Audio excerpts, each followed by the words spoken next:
here's the problem I have is there is nothing wrong with you, even if it was, okay, SA tourism, let's put that aside, because there are people who are mentioning the amount of, oh my God, 33 million rand. He's from South Africa. He could do this pro bono or for free. And we spoke about this on the show the other day. And like, this guy is a global superstar. He's got so much influence. And I bet he's even given us a discount on that 33 million rand. There's also nothing. And first and foremost, guys, can we stop saying 33 million? Aiko. You're making me depressed. So you're not 33 million and rich in your pocket now. I swear on my life, Clement, you're making me depressed here. It is not 33 million rand. It's not even close to 33 million rand. Yeah. So that's the first thing. Did you really give them a discount for whatever amount? That's the first thing, yes. But secondly, one thing I think we also need to work on as people, and this is something that we've sort of, I don't know where we got it from, like when you'd be living, there would be this attitude sometimes where there would be one house where they would buy a car, batengi paki or something. Yeah. And now everyone comes to them and goes, cow's tate, please, can you take us to Macro? Hey, can you take us? Hey, can you take? And now the person who owns the car goes, okay, but guys, are you gonna pay? Then they're like, why must we pay? Then you're like, because, well, I paid to get the car. I'm working to get this thing. Do you know what I mean? And I think we should not live in a world where we go, your work isn't valued at something. Exactly. Everyone's work should be valued at something. Yeah. Do you know what I'm saying? Now, I also understand at the same time how sensitive South Africans can be because we look at where spending goes. Sanmonan, hello guys, welcome back to my channel. So 33 million is currently here in South Africa. Trevor Noah is currently home, okay? Now, there was a lot of noise, and I was part of the noise that we shocked that so our government has the 3 million just sitting around and waiting for Trevor Noah to pay him to promote South Africa for a 5-minute clip. So he did rectify that, or he did sort of like try to clarify that first of all it wasn't 33 million, but he didn't say the exact amount.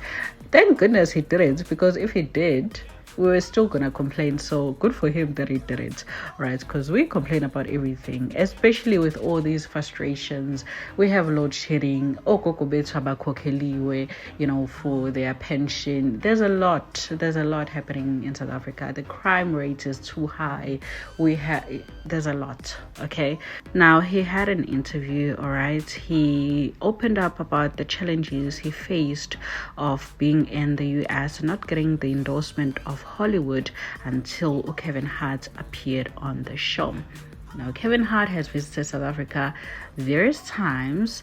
I am thinking he loves South Africa as well as South Africans, so not shocked there. Now, Trevor exited the show, The Daily Show, after 7 seasons in December. Now, in this interview, he opened up about the struggles or difficulties of adjusting to life in the US. Now, Trevor is currently touring the country, performing his latest comedy special. He has already played Cape Town and Durban and will perform at the Sunbet Arena in Gauteng on Tuesday night. Now, talking about The Daily Show, he said, and I quote, "I don't think it was 8 years of incredible success. There was a few years of struggling, which is part of the journey. It was very lonely. It was lonely because I came in very much as an outsider.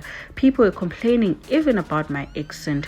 Now, he continues to say that Kevin Hart was the first big name celebrity to endorse him when other celebrities chose to shun his invite to appear on the show.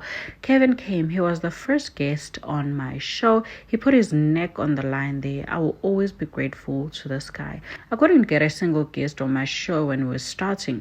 People were just like, we're not coming. We're not going to take a chance with this guy.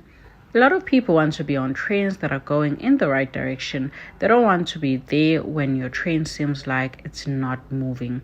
There was a time when many people didn't think the show would carry on. They didn't want it on air. I think in the end, we experienced a lot of success, and I'm always grateful for that. He said the hardest part of doing The Daily Show is how demanding it was. You don't stop. You don't switch off. When the show does, it was hard. When I first got to the US, I would spend maybe at the peak, it was maybe 18 hours a day working. Now, there you have it, Mzansi. You can find the full interview here on YouTube, all right? Just search Radio 702, okay? Do let me know, guys, what you think in the comment section down below.